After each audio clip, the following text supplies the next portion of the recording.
একটি আর্ট পেপারে ক্রস করে দুটি দাগ দেওয়া আছে, এর মাঝে সোজা একটি দাগ টানলাম এবং নিচের দাগ দুইটা আমরা স্কেল দিয়ে ডাবল করব।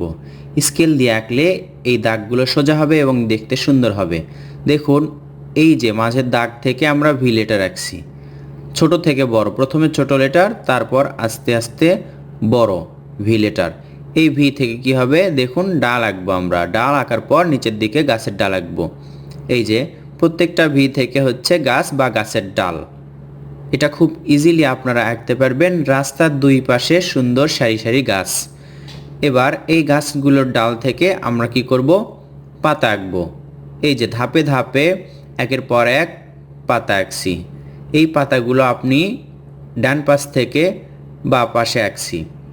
আবার দেখুন, এই পাশে বাঁ পাশ থেকে শুরুতে যেটা বড় গাছের পাতা সেটা আগে এঁকে নিচ্ছি, এরপর আস্তে আস্তে ছোটোগুলো আঁকছি বা দূরেরগুলো আঁকছি। প্রথমে কাছেরগুলো, এরপর দূরের গাছেরগুলোর পাতা আঁকছি।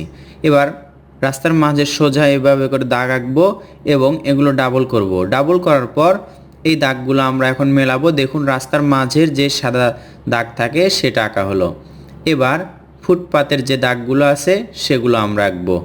সুন্দর দেখতে পাচ্ছেন রাস্তার দুপাশে সারি সারি গাছ। এবার আমরা রং করছি। দেখুন, খুব ইজিলিভাবে রং করে আপনাকে দেখাচ্ছি। আশা করছি এই কৌশলটি আপনার ভালো লাগবে।